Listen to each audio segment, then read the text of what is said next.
David Weiss, aka Flat Earth Dave. Welcome to Beyond the Paradigm for the first time. Hey, thanks, Paul. Thanks for having me. Looking forward to this conversation. One of my favorite things Yeah, to do. yeah, absolutely. Like I said to you, we were just talking a little bit there. I've listened to some of the stuff, some of your interviews you've done. But just for people who possibly may not know who you are and have not looked into Flat Earth previously, can you just tell us a little bit about your background and then what led you to actually do what you're doing now? I always questioned things growing up. I questioned all religions. I just looked into things like, things aren't right with the world. And most of my life, I just was a normal person. And then I started a podcast a long time ago called Deep Inside the Rabbit Hole, looking into some of the deceptions. It all started with the Federal Reserve. What's the Federal Reserve? What's the IRS? What is money? That's where it all started from. And then, jumping way forward, 9/11 happened and other false flags and other hoaxes. And so we did this podcast called Deep Inside the Rabbit Hole. And in the third year, people started sending me flat Earth stuff. And I was like, that's too far. I'm sorry. Hey, you want to blow up a marathon? You want to have a fake shooting, a fake airplane crash? I'm happy to talk about that. But flat Earth is one step too far. And I kept banning people from our social media for even suggesting that I watch a 1 minute video. And then finally, somebody who I trust very much said, Dave, you have to look into flat Earth, and sent me a couple of videos. And I said, okay, I'm going to look at these. And I'm just going to debunk flat Earth and prove the globe and be on with this. Just be done with this. Right. And I watched the videos and I'm like, huh. And it got me thinking and it got me thinking. And, uh, and, and then I realized, wow, after 2 weeks of looking for proofs, and I went, by the way, I went in with a closed mind. I went in with disprove flat Earth, prove the globe, and be done with this. That's not what a real curious person should do. It's to say, looking for the truth, show me the evidence. But I went in biased and I came out the other side. We live on a stationary level, topographical, non-rotating plane. There is no debate. It's just how much information can you hide from people? How much can you brainwash them? How much can you scare them? How much can you censor them? The censorship on flat Earth is ridiculous, and nobody leaves flat Earth. Once you see it, you can't unsee it. But the trick that they have is making you not see it. When you Google flat Earth, you get like a disc floating in space, right? What is flat Earth? This is flat Earth. This is a balloon at 127,000 feet, right? But if you Google flat Earth, you get this. This is from the Flat Earth Society, right? And that Flat Earth Society is government controlled. I'm convinced because Obama mentioned it a half a dozen times in his speeches, and it's filled with nonsense. No flat earther believes this. But here's the thing: globe believers think this is flat Earth, and they also don't know their own model. Right? They don't know their own model at all. So that's where, I know all of the basic arguments. They're going to say, oh, what is Earth? The only flat disk and all the other planets are pancake. We're the only pancake, right? You know what this is? This is called a false dichotomy, right? You have a fake flat Earth model with a fake heliocentric model mixed together. So you have fake and fake. There's nothing true in here. None of this is true. And so that's where people are arguing from a point of complete and total ignorance. And by the way, when I say someone's ignorant, it's not an insult. Everyone is ignorant to anything they don't know. I'm ignorant to everything I don't know. So are you. So is everybody else. I was ignorant to what I thought I knew. But then, then when you finally understand what flat Earth is, and you see other ideas that could explain what it is, then you have to start thinking. And here's the thing: flat earthers admit, and I'll throw it back to you, that we don't know. We don't know a lot of things. There's a lot of stuff that is unknown. What is a star? You know that astronomers, professional and amateur, have never seen a star as anything other than a pinpoint of light in the sky. That's all you can say. It's a pinpoint of light in the sky. They want you to believe that there's gas balls in a space vacuum with planets going around them. That everything about that sentence was wrong. I mean, gas in a vacuum collapsing instead of expanding. I mean, when you take the time to break your programming to the stuff that they told you before you were able to think, that you have set as your foundation, and then you think about it logically with your God-given common sense, then you'll start to see. Then you'll start to see. One last note is my entire life I was not really religious. I checking out different religions, and I discounted all religions based on my first Bible study I went to. I went on a kid's young life trip to Bermuda, right? I was born into a Jewish family, non-practicing, knew nothing about religion, never went to temple really.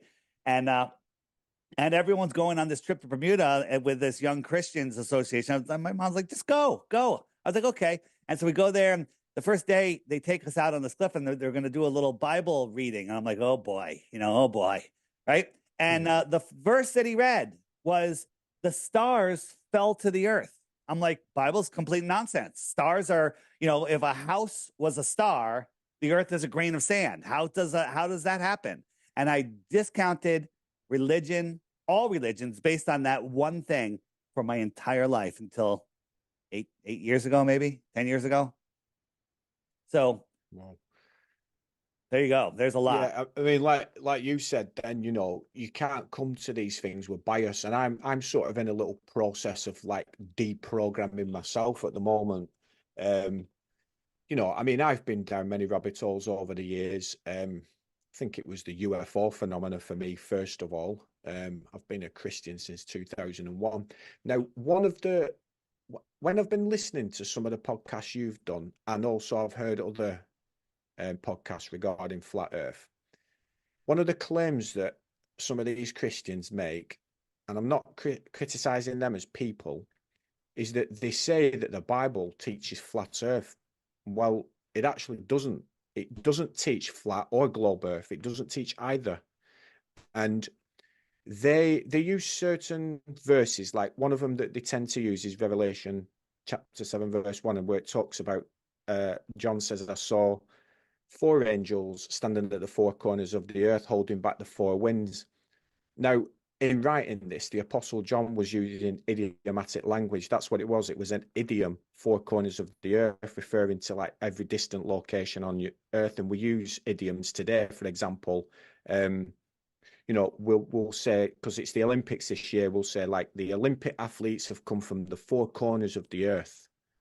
Now, no one believes that the earth's a square, because if we literally thought it was a square, it was flat and a square, then that would be literal.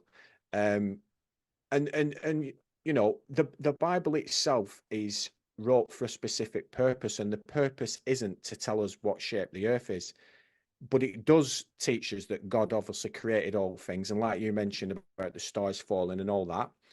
So it does allow for flat earth. I'm not saying it debunks it or it debunks the globe. What I'm simply saying is that a lot of Christians, they use the Bible in a way that it's not meant to be used.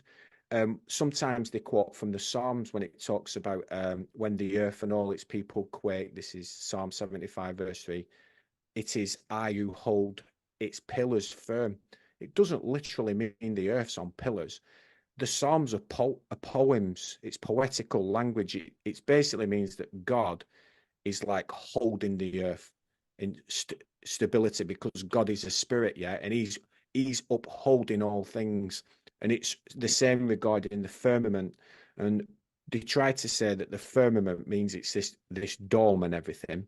Well, actually, in the original language, the word is a noun. It's a masculine noun, rakia, which simply means an extended surface or an expanse. Now, in a lot of the more modern translations, I mean, I read the King James Version and it says firmament, but in all the newer versions, it just says heaven or expanse. So that's simply what it's talking about. So I think it's important before we go on. I know, like the science part of things for you, and I just wanted Christians to understand that the Bible doesn't teach either. It's not saying that it's flat or it's a globe. It doesn't say either, and that's not the purpose of the Bible anyway. I mean, the point is that whether the earth's flat, whether it's a globe, God created it. That's the point. Now, that said, what convinced you? Was there a particular argument that you've seen, or was it a combination of evidence that convinced you it was flat? Well, there's a lot to unravel there. And I'm not the Mm. Bible expert for sure. And I actually will get you somebody else that is a Bible expert to come on your show, and you can get deeper into this conversation, which will be Yeah, interesting. yeah. But there's two things they want you either in a religion or in science. Both of those are Mm. religions. Okay. Science is religion. But if you are a Christian, then the Bible is everything. If you are not a Christian, the Bible's nothing. Right. So you Yeah. can't go up to somebody that doesn't believe in God and say, but the Bible says, because then they'll be like, you're crazy. Just leave me alone, you crazy nut. But if you say science and actual science, not pseudoscience, not just using the word science or using the word physics, right? But actually doing science, that works for everybody. I can show you that I have a rock here and a rock here, and I put both rocks in one hand. I got two rocks in one hand. Religious, science or not, everyone knows that's a fact. Okay. Mm. So for me, if somebody came to me at Flat Earth First and saying, oh, yeah, look, it's in the Bible, I would probably have never looked, right? I probably would have never looked. But now I say, well, this proves it. And that also is backed up in the Bible. But Christians will lead and say, the Bible says it and science backs it up. Either way, they're married together. So during our podcast today, we're going to talk. Things go into three baskets. Only works on a flat Earth, only works on a globe Earth, or works on both. Works on both, right? And you're going to find that nothing goes into that middle basket. Nothing goes into that. And when you go into the Bible, I think that God wants us here where we have to have faith in God. Because if God showed up and said, I'm here, I'm watching over everything, there goes the whole game, right? The whole game is gone and it's ruined. And there's some verse in the Bible, I should memorize it, but that's just not my style, that says, once you see my creation, you can no longer deny my existence. Once you discover that we don't live on a spinning ball, that the earth is intelligently designed, you have no choice but to deny the creator. In a heliocentric model, you could say there was a big bang, out of nothing came everything, ridiculous, or God did it, either way. But on a flat earth, there's only a creator. That's the only choice you have. And if you look, I was watching a debate the other day, and the guy said, there's a lot of flat earthers that are atheists. No, there's zero. There's zero flat earthers that don't believe in a creator, because you can't understand that the earth is intelligently designed and say there's no creator, because that's the definition of intelligently designed, right? Yeah. So there's a lot of things in the Bible that are fascinating. The earth takes shape like clay under a seal. That's interesting. The first page of the Bible, Genesis, says God separated the waters from the waters and created the firmament. And if you look into Werner von Braun, the head of NASA, Nazi scientist brought over, his gravestone also says the Psalms 19:1 on it, and that means the heavens declare the glory of God, in the firmament, which you brought up, showeth his handiwork. And in the 1959 or 58 Encyclopedia Americana, in the section on Antarctica, it talks about the firmament and the dome in Antarctica at 85 degrees south. So, there's so many things. The earth is stationary, it shall not be moved. There's like 200 verses in the Bible that suggest a flat earth. The only one in the Bible that suggests a globe earth from a glober's point of view is Isaiah, talking about the circle of the earth. But if you look up the definition of a circle is a line on a plane, the flat surface, where all the points on the line are equidistant from a center point. That's a circle. I can draw a circle on my floor. It doesn't make it a sphere. So it can mean horizon as well. That actual verse that you're quoting there, it could be translated as horizon. So it doesn't teach a globe Earth. That's what I was saying. It doesn't horizontal eye zone. Eye zone. Okay, the horizontal eye zone. So you understand, with globe or flat, we can only see a certain distance. Where are you? Are you in the United States? No, I'm in the UK.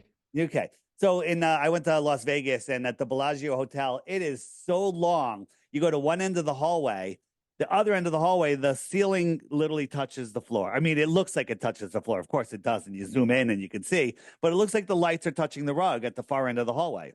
What is that? And not even a tenth of a mile, right? It's nothing. right?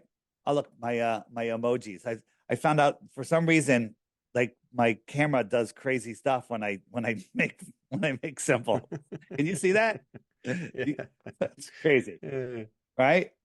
Um, that's something new. I don't even know how to turn it off. Um, so that's called with that point where the sky meets the ground. That's your horizontal eye zone, the horizon. A lot of people say, well, that's not what horizon means. That's what it means to me. So we're going to look into that. I think the horizon is a good one to get into because the number one proof that people have that the earth is a globe is boats over the horizon, can't see the bottoms of buildings, the bottoms of mountains. And what else? What else is there? The movement of the stars, going in different directions, seeing different stars. So we'll go anywhere where you want to go. Where do you want to go?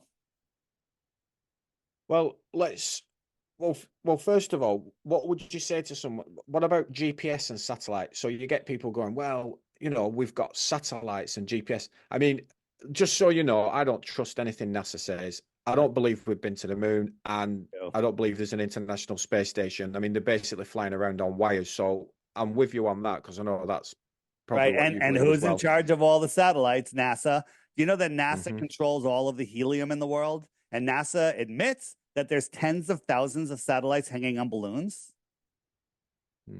Right. And people think that Unbelievable. they're using their cell phones, they're using satellites. No, they're not. We're connected on an undersea cable. And I don't even know when those were put in there. I think some of them were here hundreds of years ago. Okay. But they don't want us to know about our history. When you start looking into our history, that's a rabbit hole that's so deep that you just dive in head first and you won't ever you won't ever hit the bottom. So this is Starlink. Have you seen Starlink cross over your head yet? No, I haven't. So you know what Starlink is, right? The Elon Musk's little Yeah, satellites he's yeah, putting up there, right? So yeah. I've seen this with my own eyes, so it's real, right? Mhm. But let's do some logical thinking here. Let's do some. So when you see these, they're real. They look really low, but they're satellites. They're really high. Okay. So let me ask you a question.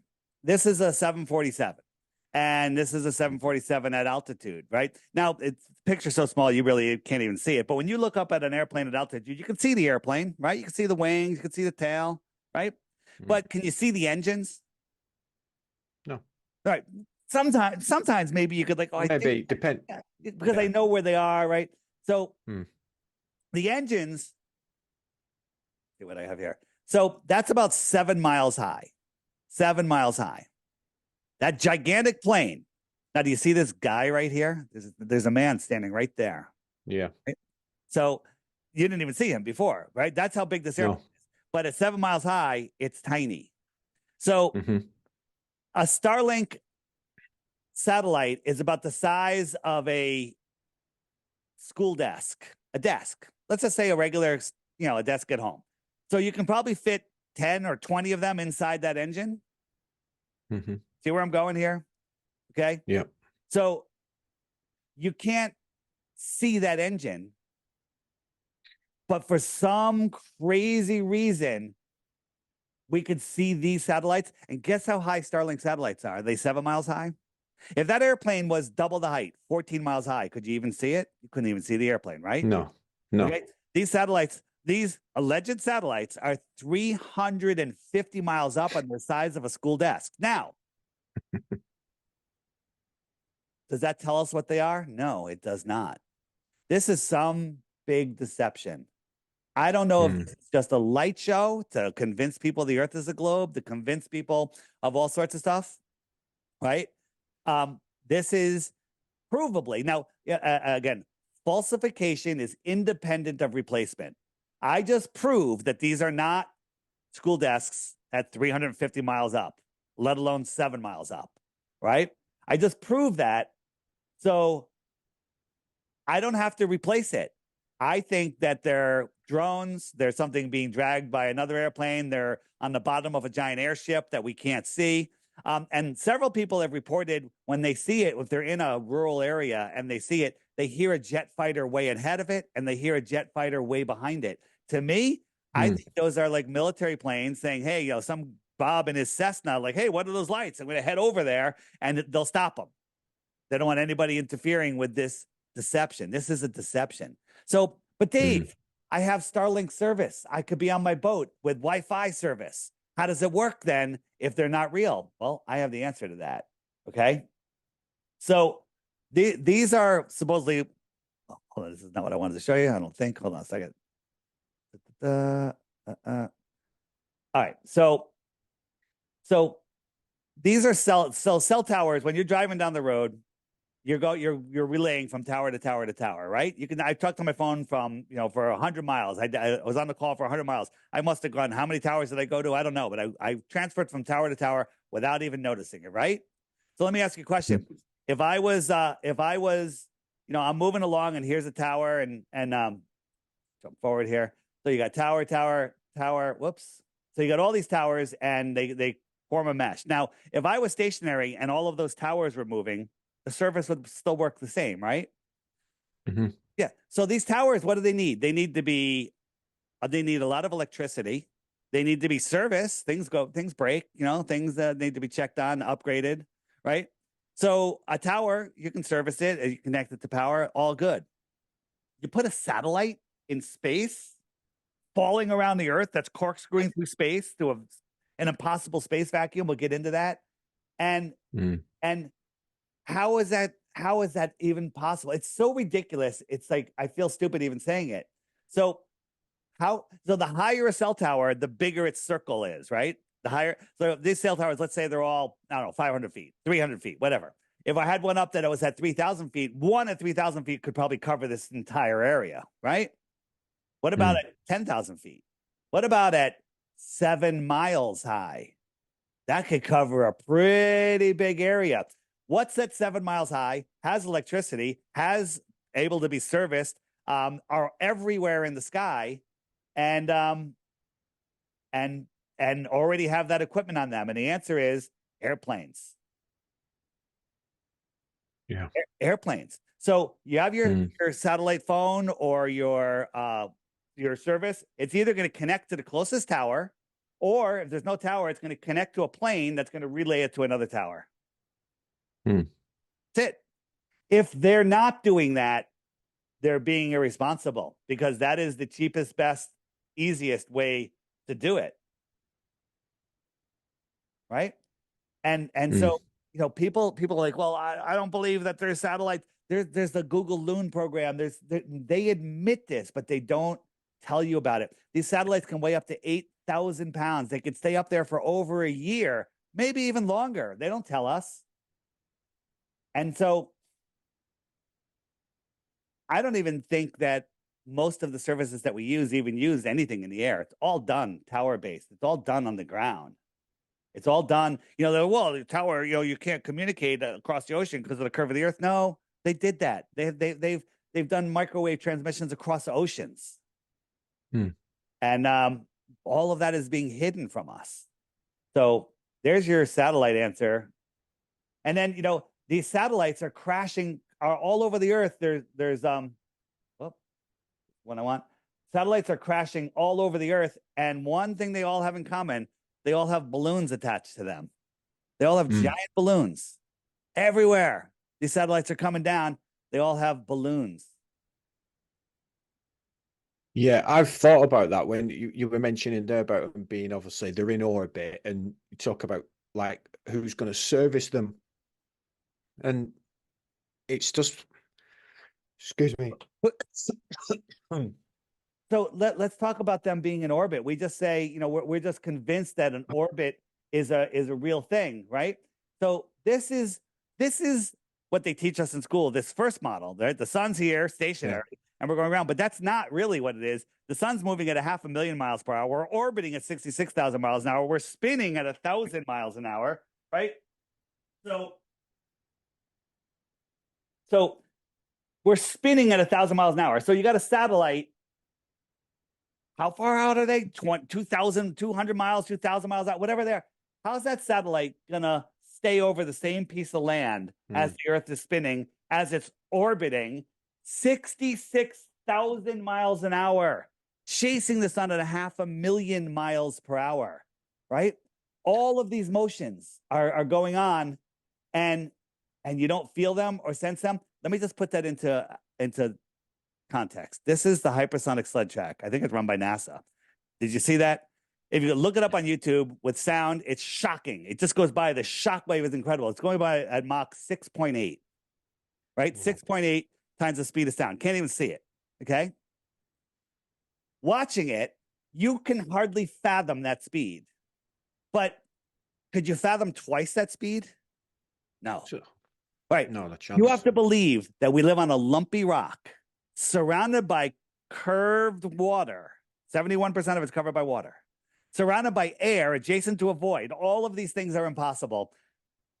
Traveling around the sun 10 times faster than this and chasing the sun 100 times faster than that. All of them in curved trajectories. So you can't say, well, on an airplane, I could drink a glass of water and I can go to the bathroom. You want to compare the airplane to the slowest speed, which is the spin of the earth. You have to double the speed of the airplane. You have to remove the outer shell of the airplane, and you have to nosedive at a mile per minute to follow the curve. Let me know how your drink's going, and don't even bother going to the bathroom because you already went. Yeah. I remember when we have Sky Television over here, and it used to be a satellite dish. It's now not. It's streaming TV now called Sky Glass. But I remember when Yep. the engineer used to come out, and they used to say that there was like lining up the satellite dish with the satellite. And I used to, and when you mentioned there, and I thought, how are they lining it up if we're spinning around? Yeah, Like, no, how are they I lining this little dish on the side of your house? I have something to tell you about that. But first, this is NASA. This is what the Rockefeller textbooks teach us. This is what they want us to believe, this insanity in that corkscrewing spiral universe. But what doesn't lie? Men lie, NASA lies, everyone lies, nature doesn't lie. Right? This is what they want you to believe, but this is what we observe. This is what we observe. Right? Which one, what does this tell you? Let your God-given common sense tell you. This is moving, twirling, and whirling at speed you can't comprehend, or is it perfectly stationary, just like the Bible says? Absolutely stationary. Right. Look at this. No convexity to that water, right? Water convexes. Well, the earth is so big, David, you can't see the curvature, but boats go over the horizon. You know that on a globe, 24,901 miles around, all of you globe believers didn't even know that. That's the circumference of your world. That at just 3 miles, there's 6 feet of curvature. So if you are standing at the edge of perfectly calm water, perfectly calm, at 3 miles out, you couldn't see the surface of the water anymore because it's dropping below a physical curve. But we all, with our naked eyes, let alone our optics of today, our telephoto optics, have seen way farther than that. And if there's any waves on here at all, forget it. It'll make your horizon closer. And if you sat down, the horizon's only a mile and a half away, not even. Okay. But I could sit down and look across 7 or 8 miles of water and see people sitting on a beach. Yeah. So they want you to believe that the earth is so big you can't see curvature, but they want you to believe that boats go over the horizon. And then when you look at the actual math of where the physical horizon would be, that a globe earth requires a physical curve. This is a physical curve. You cannot see my mouth because it's behind a physical curve. If you zoomed in, you still couldn't see my mouth because there's a physical curve. But the thing is, we can zoom in on things and see them way beyond where we should be able to see them. For example, let me show you. So this is, here we go. So just so you understand, the horizontal eye zone is where the sky and the ground meet. Now, are my hands really touching if this was perspective? No, they're still this far apart, but in the distance, everything compresses into your horizontal eye zone.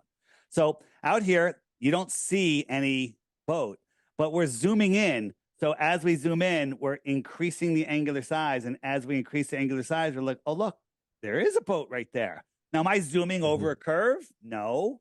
Now, look, you see the bottom of the boat. Now, my finger can't hide the bottom of that boat. But if my finger was a wave in the foreground, it could hide the entire boat. And you would think that's at eye level, but I'm high. The boat's gone. So there's your boat over the horizon, zooming it in. But Dave, you can't zoom the sun back in. Totally different thing. We'll get into that in a little bit, right? So that's that. Let me show you something else too while we're on this topic. I mean, I do this myself because I live like my front room's facing. I mean, I live about just over a mile and a half from a beach, but I can see it from my living room. I can see all the water, and they have wind farms out at sea, which are, I mean, I'm about a mile and a half from the beach, and these wind farms are probably 3 to 4 miles out, and I can see them. And if I get my binoculars out, do you know what I mean? I can. Yeah. You can, but They've it looks not like the disappeared bottom. over it. It looks like the bottoms are underneath Yeah. the ocean. There's a perfect explanation for that. So let me show you something. So this is looking out the water. So you can't see the beach is just right before here. I'm sitting at the edge of the beach, and all of this glossy part of the water, we'll just say, out to here, right? Out to there. This, how long would you say this span is? From here right to just before the horizon where the water gets dark. I'll tell you what it is. It's about 50 yards. I'll call it 100 yards, right? 100 yards, 100 meters, maybe 200 meters. Okay. Call it a quarter mile. I don't care. Okay. And then there could be a boat out here that's 5 miles away. So the first quarter of a mile, you do kilometers over there, right? The first kilometer. No, we do. I do miles. All right, great. We do miles. First quarter of a mile. Europeans, they do kilometers. Takes up 95% of my field. So look, from here to here, let's say that's 100 yards, right? From there to there, that's another 100 yards. From there to there, it's another 100 yards. You can't even see. That's another 100 yards. It's another 100 yards. It's another 100 yards. And they're all getting compressed into that horizontal eye zone, just like the Bible says. Okay. So looking at an orthographic view, right? So if I'm over here where I'm standing, I'm looking at this boat, right? Here's a half a mile, whatever it is. Let's call this 1 mile, right? The boat, from my point of view, is going to get smaller. And then from the side point of view, nobody sees orthographically like we're looking at it. That's another mile, right? And that's another mile, and that's another mile, and that's another mile, and that's another mile. And between this yellow line and the edge of the paper, you could probably fit 15 more miles in there because it's all compressed. So that boat is going to disappear. And if there is a 3-foot wave right here, that boat's going to just shrink and not appear to get any farther, because every time you move it a mile farther, it's not any farther in your visual range because your visual range has already compressed it into that little tiny line. So this little tiny segment from this yellow line to the edge of the paper, the edge of the screen here, that is the same as 10 of these, but it's all right there. So the water does that. You have all of these segments. Each one of them is the same, but it's all compressed in there. And the sky does the same thing. So this segment is the same as that, is the same as that, is the same as that, is the same as that. And it all compresses. Now, if I zoomed in, all of those would open up. They would all open up. Okay. So here I got a 6-foot guy and a 3-foot block, right? And he's standing right next to it. You can look over, you can see, what? There are the balloons again. I don't know how to turn that off. Right? I did. Ready? I'm going to make a symbol. Everyone's going to go, he's a shill. I go like this, and I think it does lasers. I don't know. Somebody tell me how to turn that off. I don't even know what's doing it. Zoom or OBS. I don't know. All right. So look at the distance. So if this is 3 feet tall, that's about 3 feet across the bottom, right? 3 feet. You can see so the water for the 3 feet beyond this block is blocked from his vision, but anything beyond 3 feet is there, right? Is visible. So he can see all of the water out here. All right.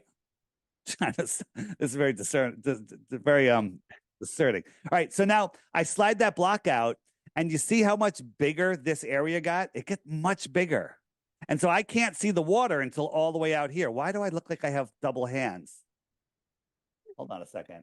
I don't know how to. All right, I'm doubled for some reason, but I have to figure that out. What is going on here? Oh, well, there's one. Okay, we'll just go with that. See if that works. So that gets, what the hell is going on? All right, so now I'm behind it. Hold on. Sorry about that. I'm just gonna have to deal with it. All right, so I can see that. So I move it out a little farther, and you see what's happening here? This line is becoming, so now I made it much smaller. So I keep moving that block out. I keep moving that block out. Now that block is still only 3 feet. I move it out farther. I move it out farther, right? So the amount of space before that line is going to touch the water is massive. But in my visual space, it's not going any farther because it's all already compressed into that line.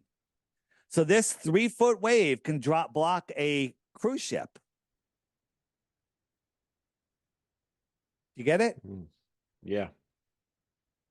Yeah. So there you go. I got to see what's going on. What about Polaris? Because that's important, isn't it, for flat Earth, I believe. Tell us about it. Yeah, so all of the stars in the sky appear to circle around Polaris.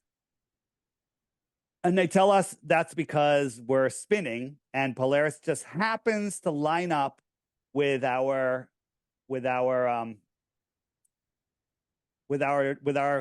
axis of rotation, right?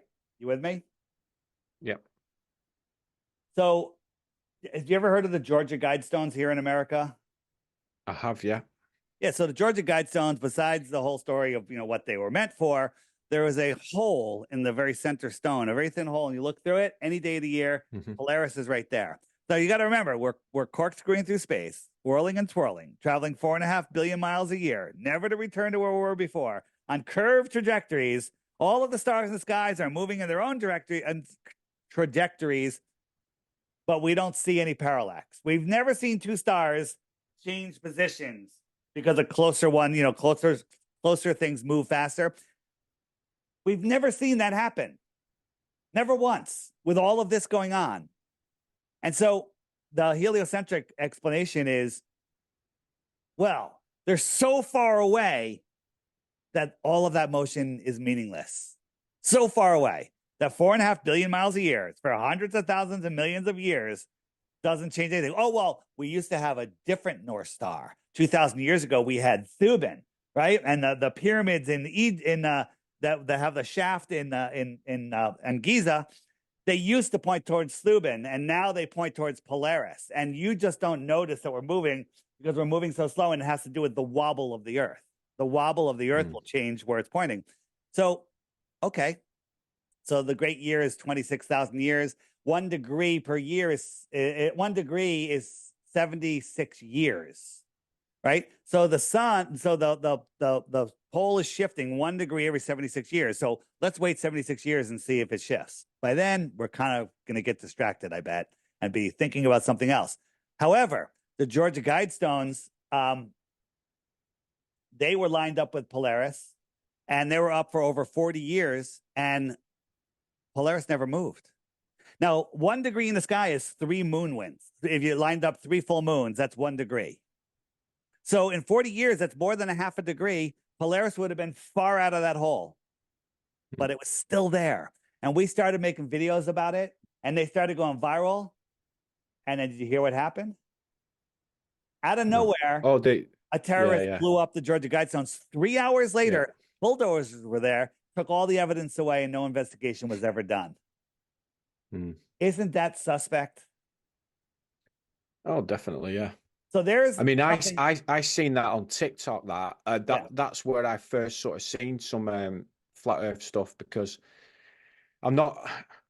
Before I sort of looked into it, I wasn't going to sit there and watch a 2-hour video, but I watched videos that were like a couple of minutes, and that was one of them that I seen regarding Polaris, how it was lined up with the Georgia Guidestones, and like you said, it's not moved.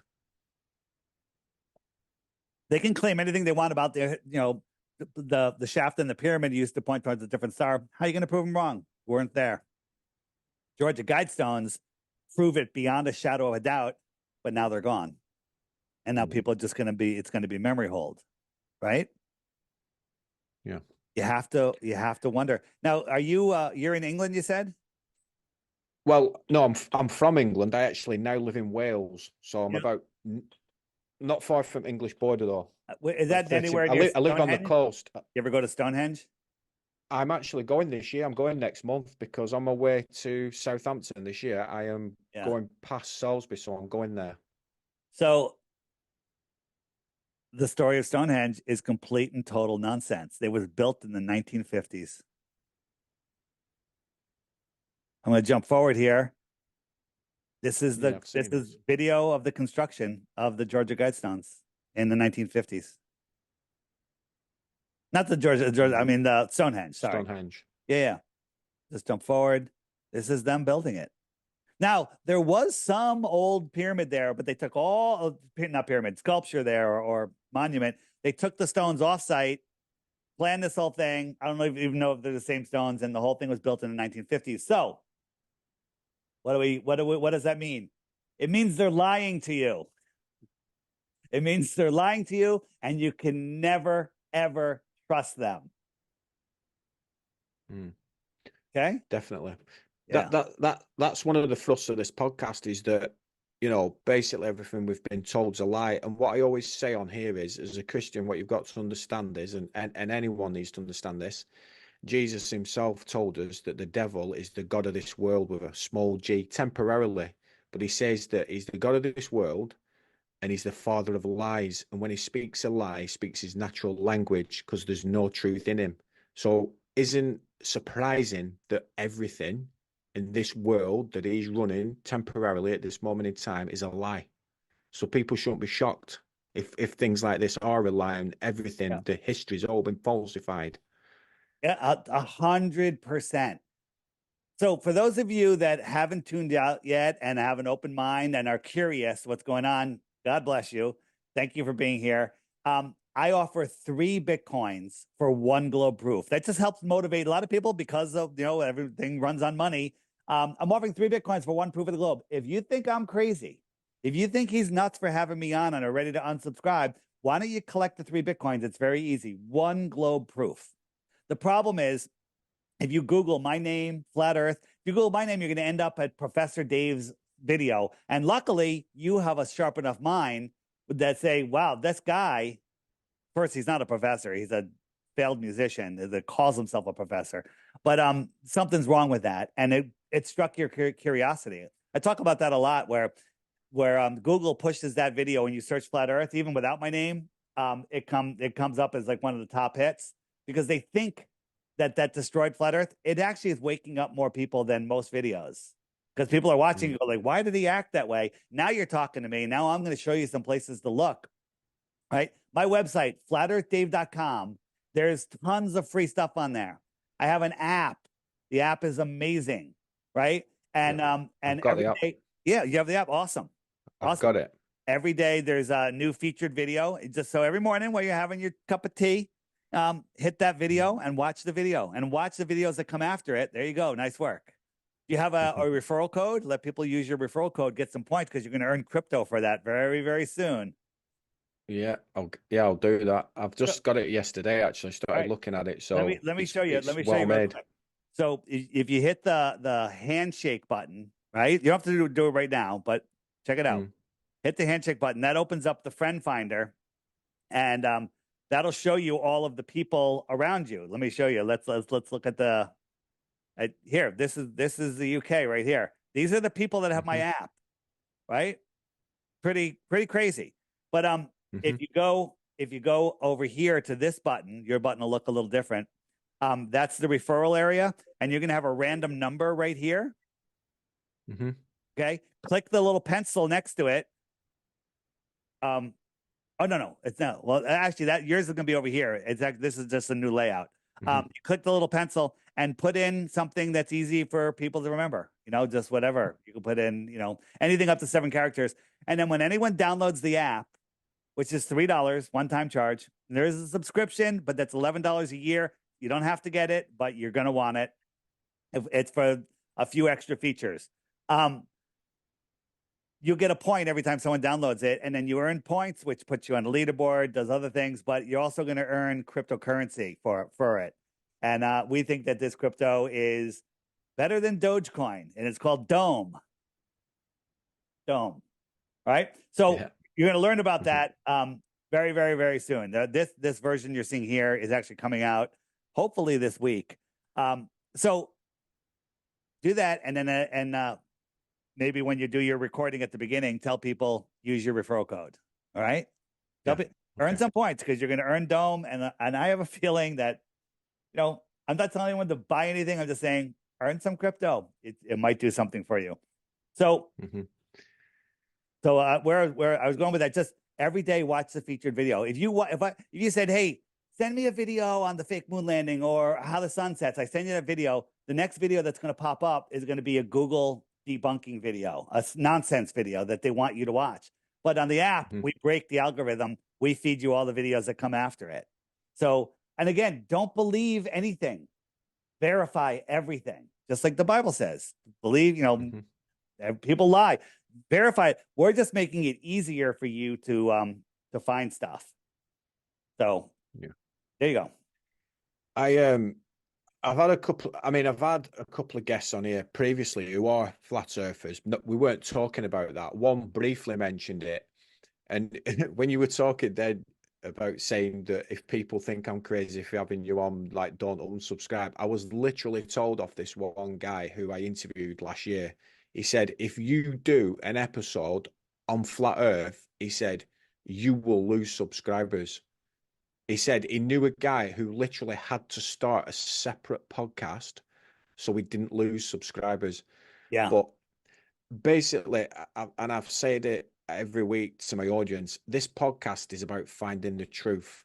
Yeah. It's about finding the truth. And to say to people, listen, this stuff's being presented to you. You verify it. Everything. You think it's nonsense, fine. If it intrigues you, look into it further. If you're already a believer, great. But just verify it yourself. Use critical thinking skills and do your own research. I encourage people to do that all the time. It's like there was a group of people in the Bible, they called them the Bereans, and it said that they searched the scriptures daily to see if these things are so. So things that they were told, they went back to the scriptures and looked at them to see if they're so. Same when I go to church. If I hear some stuff from the pulpit and I've not heard it before, I'll have a look into it and see if I can verify that what's being said is correct. Here's the thing. You're going to learn, you're going to hear a lot of people say a lot of things. You're going to see people in your comments going, oh, Dave's a grifter. He's just here to sell apps and this, that. Just say, where's your best glow proof? Or go look at their channel. It's empty. There's no content on it. Zero, right? So that's all you're going to get. They'll never offer you proof, because if they did, they'd win 3 Bitcoins, but they can't because the earth isn't flat. People are like, what about sun under clouds? Or what about this? I'm showing the app right here. You just click the images icon, which is right. Whoa, why isn't that showing? Damn it. I have to go this way. So you click the images icon, which is the color wheel right here. And then you could type in, I just loaded this, so it's going to load for a second. Sun under, there we go. And here are all pictures debunking the sun under the clouds, showing, look, the sun's under the clouds, but the light is on top of the clouds. And so anything you want is, you can find the images, the memes, the information. Like there was a long distance photography. So we say we can see too far. I'll say see too far, right? And there it is. And up come these images. And here's one. These mountains in the distance here. Let me zoom in. These mountains that we can clearly see. They're all in the high res photo. Are over 700 miles away, close to 700 miles away. There's 50 miles of missing curvature. Remember the ball in front of my face? You know what Globers say about this? Nothing. They won't even address it. because they have to, the only thing they can say is, oh, they're refracting up and they're stopping at eye level just to trick you to think the earth is flat. And all the distances in between you are refracting up different levels, and they all line up perfectly on a flat plane. 50 miles of missing curvature. 50 miles of missing curvature. And they're right there. And you can zoom in and you can see them. You can go verify that those are them and where it is. And so people say, Globers will say, I haven't seen, guys that have been at this for a long time, I haven't seen a single flat earth proof. Hello? Where have you been looking? Where have you been looking? Right there. Right? There's 0 globe proofs. Every test in history for axial rotation or curvature has shown the opposite, right? Scientists say, well, you can't prove that the stars and the lights in the sky are moving around us, or we're moving, the sun is moving, or we're moving around the sun. You can't tell, but they teach you in school that it's a fact that we're going around the sun. When your common sense tells us the sun's going around us, easy, over the earth, over. The sky's a perfect clock. Right? Wherever the sun is, it's noon. Right? The sun's on its way to that inner yellow line, which is the Tropic of Cancer. Therefore, we're having our summer because we're in the inner north. The sun is closer to us. When the sun moves out to the Tropic of Capricorn, we move it out. Where's my out? There it is. 1, 2, 3, 4, 5, 6. So when the sun moves out to the Tropic of Capricorn, it's summer in Australia. It's summer in South Africa. And it's cold for us. Why? Sun's farther away. It looks lower in the sky. Its heat is farther away. We're cold. Yeah. There you go. There's a lot to think about. And it's good stuff, Dave. What I will say is, for people who are sort of thinking, well, what is this? Dave has researched this. And that's what I always say. I always get guests on who do research. You've spent, you said probably 8 years doing 10 years. this? 10. 10 years. 2014. One thing that I did definitely want to talk to you about before we wrap this up is Antarctica. And the Admiral Byrd he went there, didn't he? What do you think regarding his account? Because obviously, I've heard an account of that he was basically guided into some sort of base there and spoke to, like, who knows who it were, but like almost like alien type beings, which I don't believe in aliens from other planets. But what do you think regarding that story? I know what you're talking about. I wasn't there, so I can't verify it. But we have whistleblowers from the military that were stationed in Antarctica that said that there's cities of thousands of millions of people in Antarctica. What? Right?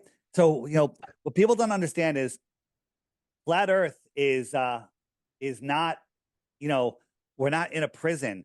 I believe that there's more land beyond the shoreline of Antarctica. Antarctica is the shoreline. What's out here? What's out there, right? What's out beyond the shoreline? Large bodies of water need containment, okay? Large bodies of water need to be contained. Antarctica is the highest land on Earth. Antarctica, if you look at the average heights of all of the continents, Antarctica, right? A pond, the shoreline is higher than the pond. It holds the waters in. The shoreline of our world pond is Antarctica. Right? So let's say there was a lake 100 miles around in the center of the UK. And the rest of UK is Antarctica. And we live in that pond, but we're not allowed to go to the shoreline of that pond. It's off limits. There's no independent exploration south, right? Well, people, well, you think it's an ice wall? No, it's the shoreline. It's high continent. Here's the edge. This is what they want you to think the edge is, right? Yeah. It's like, as I said, it's the edge of a lake. Here's Antarctica. This is like 200-300 feet high. This is the edge of a lake, right? People say, well, there's no video, they're going to fall off the earth. Well, this is what they want you to believe. This is reality. Right? This is Antarctica. This is the shoreline. Now, there's probably areas that aren't that don't have, you know, a wall, that are more like this, but they're still raising up. You know, there might be a little bit of a tide. Who knows, right? But I haven't seen that. And then, you know, there's also video. People are like, well, you know, pictures could be manipulated. You know, here's video. This is Antarctica. This is Antarctica, right? How come we don't get to see more of this? Yeah, I've seen that video. Yeah. Yeah. And then, you know, people say, well, what about satellite images? There's not a single photo of Antarctica from altitude. These are all cartoons. I'm not saying they're cartoons. Look at them. They're cartoons. Right? So, Well, that's the thing regarding the Earth, isn't it? I mean, I've said to people, you know, one of the things I say to them is, you've never seen the Earth. You haven't ever seen it. What you've seen is this 12 strips of data that's been put together in Photoshop. right. This is Admiral Byrd's ticker tape parade. He went down there, Project High Jump, high land, high jump. He said he went out, he found land beyond the South Pole, bigger than the United States, that no human has ever set eyes upon, filled with resources. Now, in a time where the world is fighting over resources, all wars are fought over resources and power and money, right? He found land filled with coal and uranium and gold and everything, and no human has ever seen upon it, set eyes upon it. They throw him a huge ticker tape parade, and then he dies 6 months later in bed, has a heart attack. Okay, weird, you know, died suddenly. Okay, that's the thing, right? He was on the trend before it happened, right? And when you start looking at the stories, at what goes there, you know, he was on the news when he talked about it. What's this? This is a flat Earth map behind him, and it's a clock. The sky is a perfect clock. You know how they fooled us? The sky goes around. You got 24 time zones, and the sky goes around wherever the sun is. It's noon. I was just showing you on the app. They said, you know, well, let's give the peasants clocks, but we'll make the hour hand go around twice, so they never figure out where they are. The hour hand should only go around once a day. The hour hand is the sun.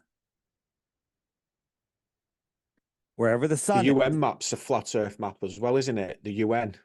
The UN map, the UN, their symbol.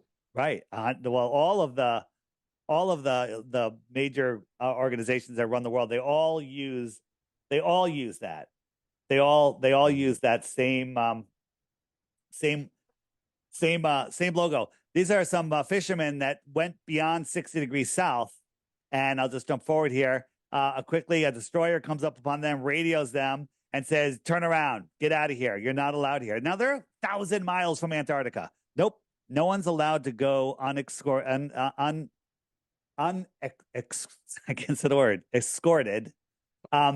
Beyond that area. And there's 7 or 8 military bases all around the outer world that are in charge of making sure nobody goes out there. You know, Globers will say, "Oh, you know, that's on your flat Earth. It's so big. How are they going to stop you from going there?" They got 8 military bases. They got radar. They got buoys, right? They got GPS buoys out there that, you know, anybody, it detects waves, and the entire thing is you can't get through it.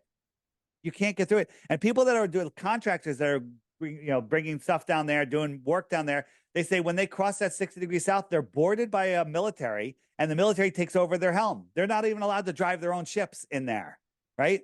And you're only allowed to go where you're only allowed to go. So see, that rings alarm bells for me. That in itself, the fact that they won't let you go, tells you straight away that they're hiding something. I mean, why otherwise you could, like you said, explore it unaccompanied, but you're not allowed. Right. So this is Google Earth, the web version, and you can draw a line around any area and get the square miles. It tells you how big it is and everything. And interesting. Wow, that's very, very handy. Let's draw one around Antarctica. And when we draw it around Antarctica, watch what happens. Okay. It does this weird, it flipped. It's because they pulled the whole thing around, right? It won't measure it, right? But if we go let's go where we go now. We'll go to the North Pole. So I'll draw an area around the North Pole, and it does the same thing. Weird, right? People say, well, you have to be over land or, whatever, too far north. We'll try it over Greenland. Is that Greenland? And it measures it perfectly. You can do it anywhere you want except the North Pole and the South Pole. The two places that you can't go virtually or physically. It's kind of weird, right? Kind of weird. Let me show you this. We got a couple minutes. We'll just go a little long. Yeah. Yeah. So this is an encyclopedia that was found. I think it's 1954 and 55. And in here, it says they did a trip and it took 22 days. 22 days. So when you go visit Antarctica, you literally go out here to a little island called, ready? Rothschild Island or Deception Island. That's where you get to go visit, right? You're not even anywhere near, right? So this is 2,000 miles. So here are the bases that they have in Antarctica. They're just near the shoreline of Antarctica, right? So the airplane went from one stop, 2 stops, 3 stops, 4 stops. 22 days. That makes more sense. Antarctica is only like 10, 12,000 miles around if it's a continent. This is more like 60, 70,000 miles, right? So, whoops. Was that the end of it? So, okay. So, and it said the expedition made extensive flights covering all of the Antarctic coasts. Why the coasts? Why don't they ever cross the South Pole, the center? Right? This is what they did. They took our map and they wrapped it around a sphere. And they say that we took the sphere and flattened it out to make a map when this is what they did. And you're not allowed to go explore here. You can go to the edge, which is really the edge of our pond, but there's no photos of this from outer space.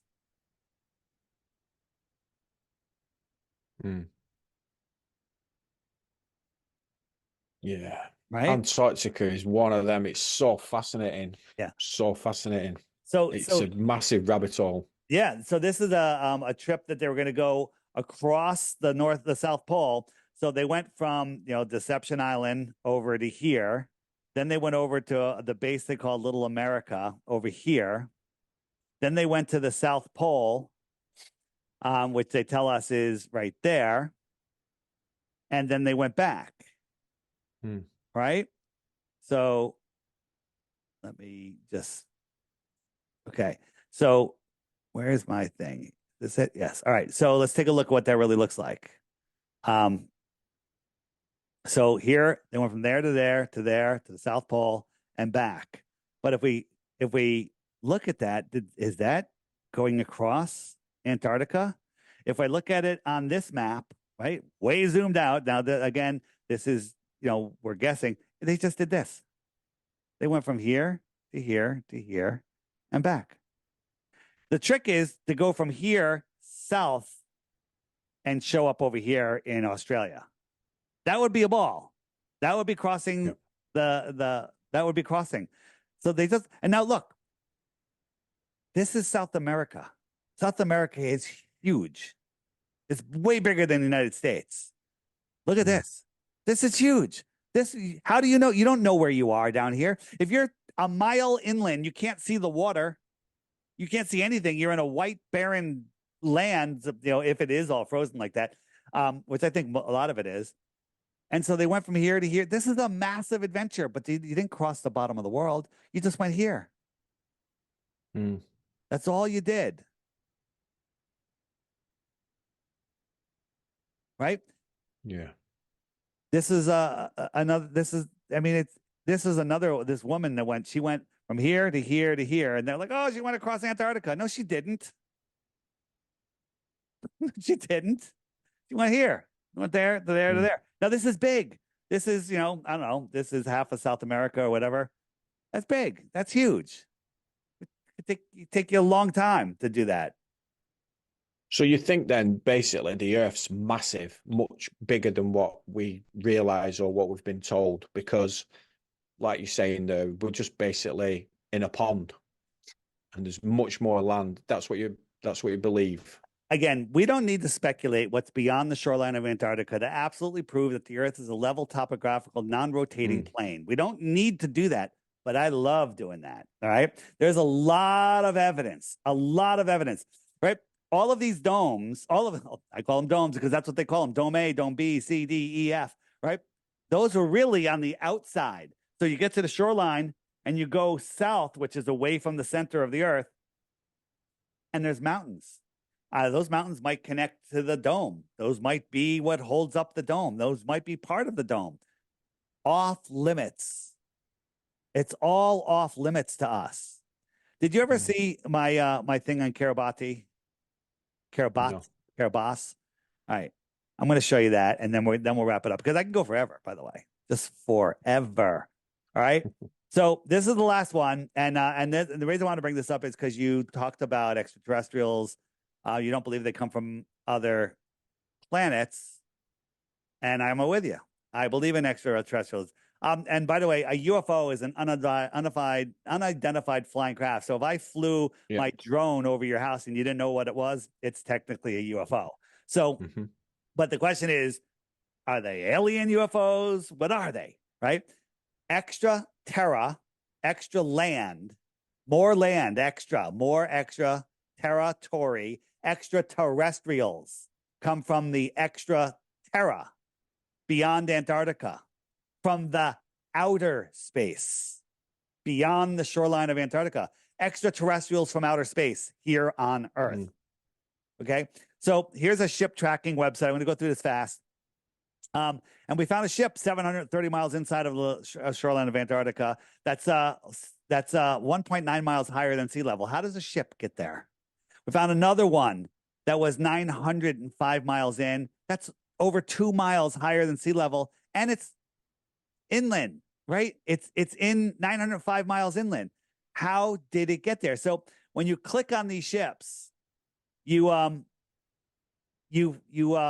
tell you all about the ship, where it's going, who the captain is, where it's registered, size of the ship, what they're carrying. It says lots of stuff. We clicked on the ship and all it said is that it was 850 meters long, which is gigantic, and 80 meters wide, and it's registered to the nation of Kiribati.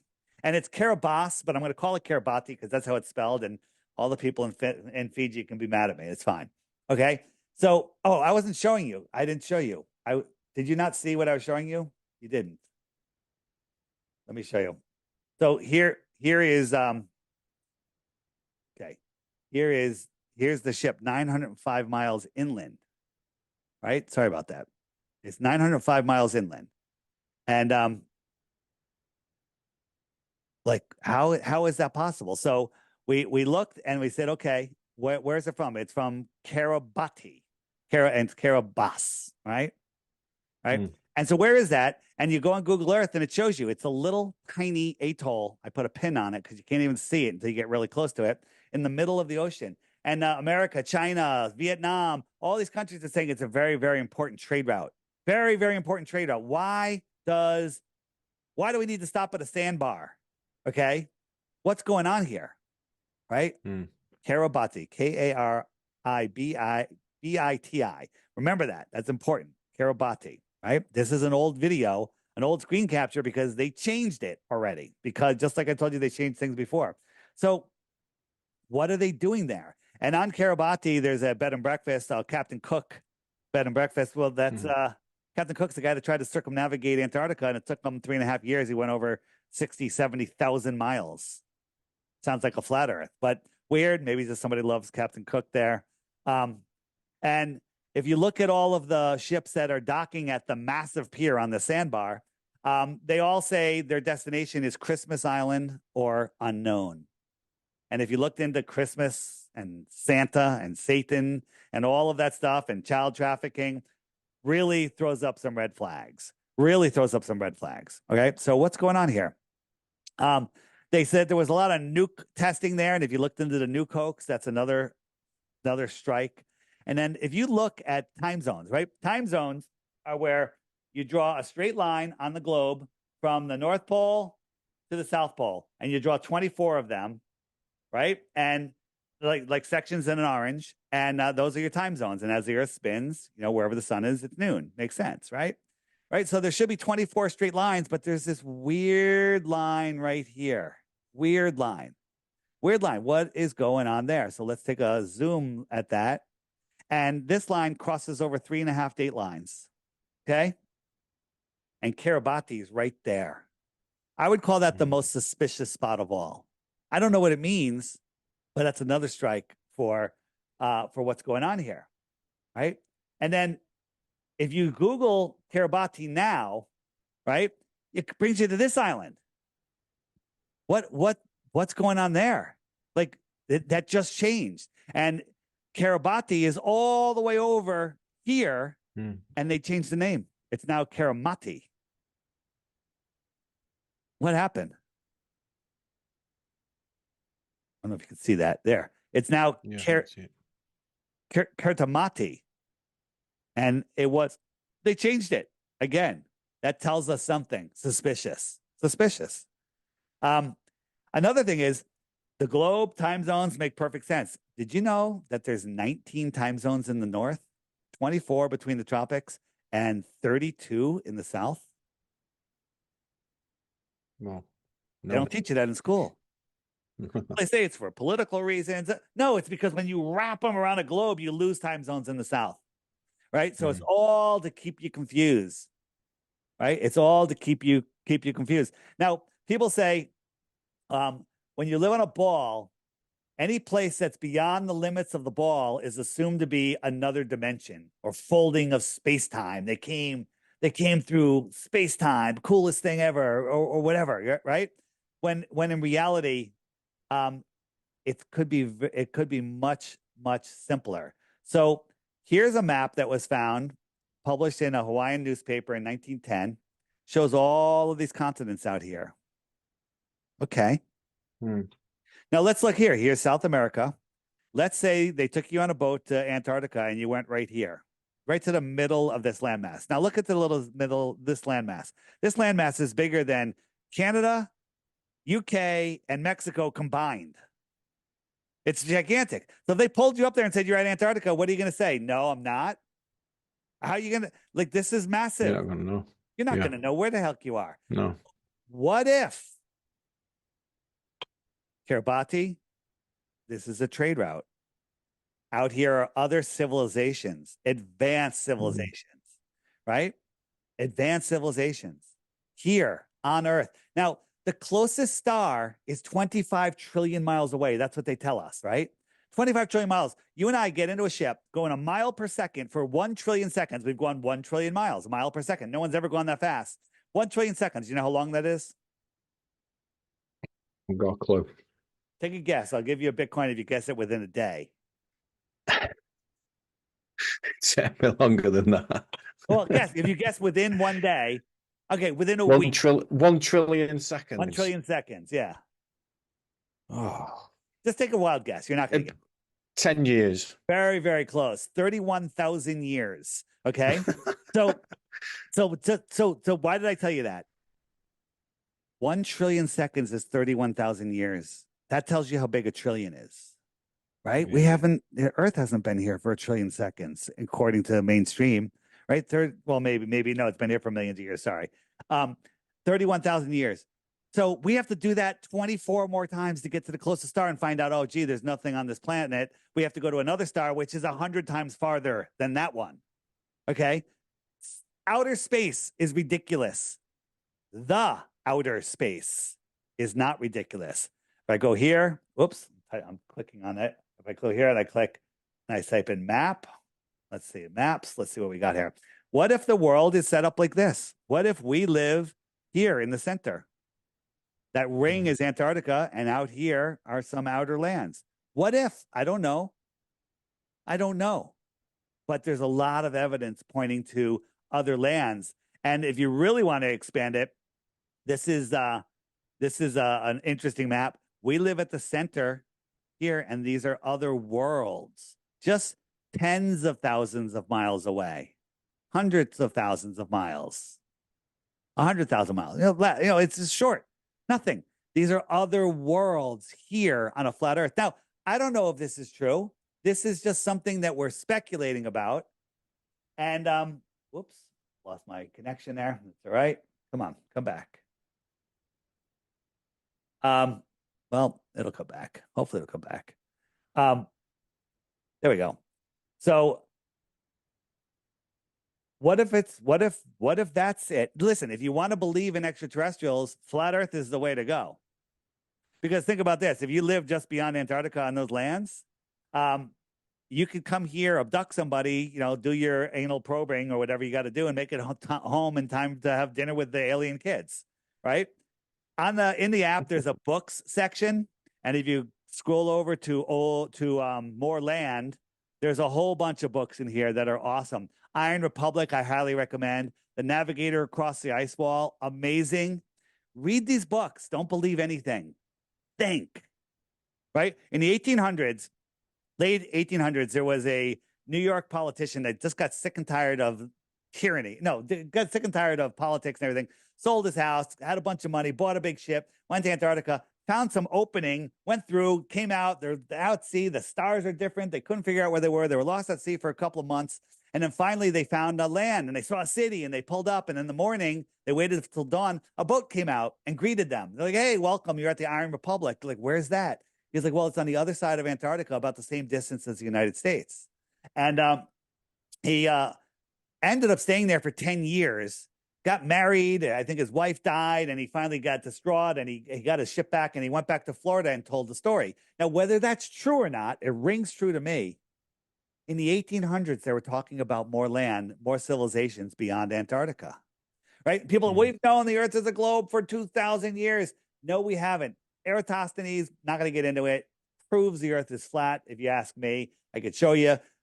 There's all sorts of stuff. But I interviewed a woman named Ruth in 2020, 102 years old, and she was taught flat Earth here in school in America, public school.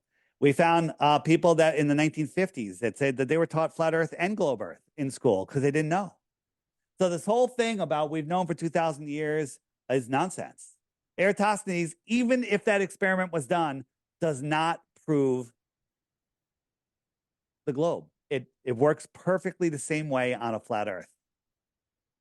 If you want to learn more about that, on the app, the Flat Earth Sun, Moon, and Zodiac Clock app, you can find it at flatearthdave.com.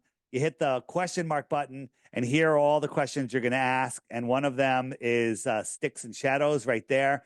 All of the videos breaking that down. Why the lie? That's the best one. Let's finish with that. Why the lie? Basically, they're hiding God.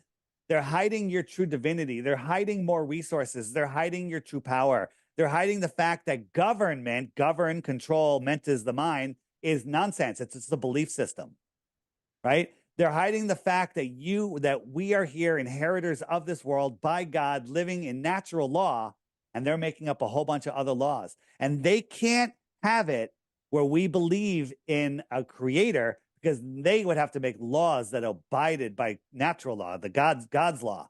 But if they have us living in their fake satanic ball world, if we're playing on their ball field, we have to abide by their rules.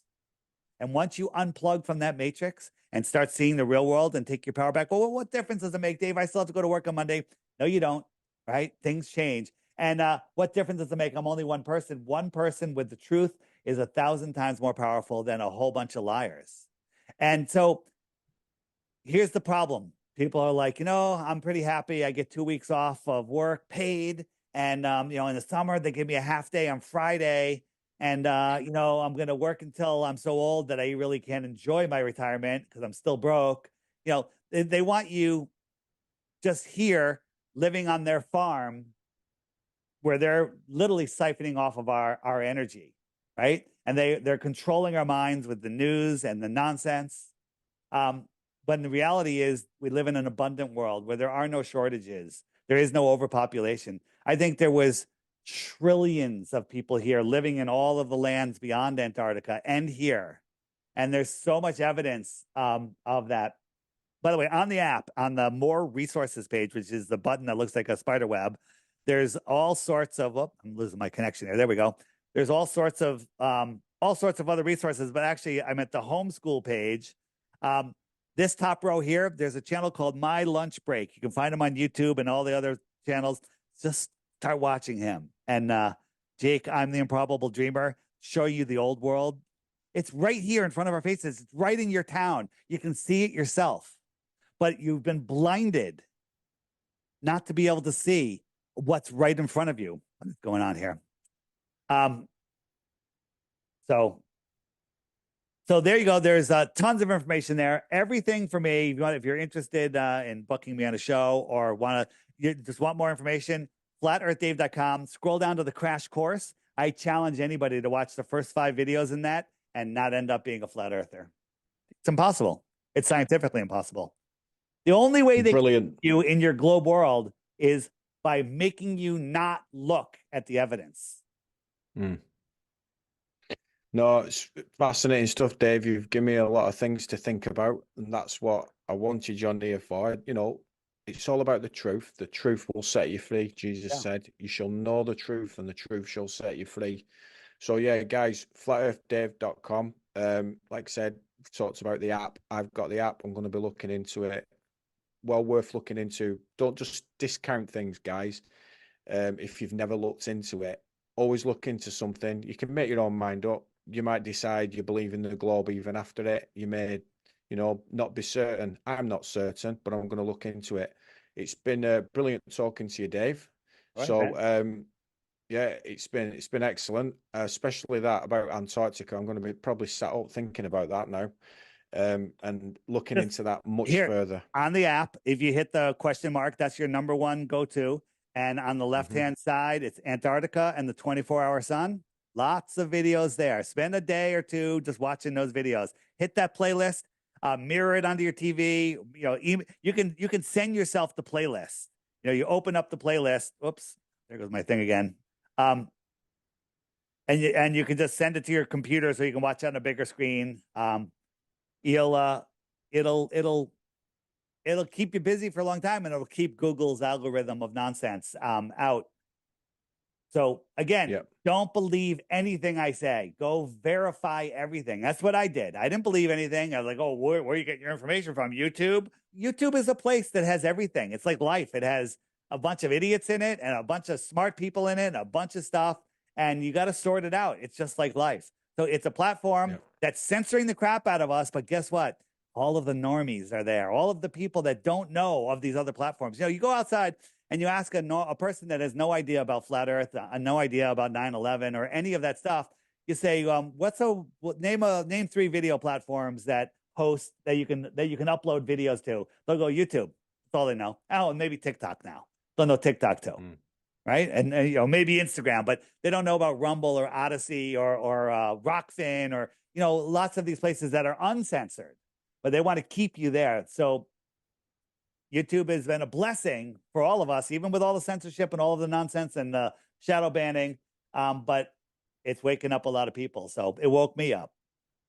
Luckily for me, when I started looking into flat Earth, YouTube would always recommend really good videos. Now they recommend garbage. You can't find anything. And all the stuff I showed you on the app, you won't find any of it on your own. No. Well, I'll be looking into it much more deeply, Dave. So thanks for your time. I'll be back next week, guys, with a new guest. I'm Paul, and this is Beyond the Paradigm. Yeah, brilliant, Dave. Cheers. Thank you. All right, man. Thank you. Bye-bye.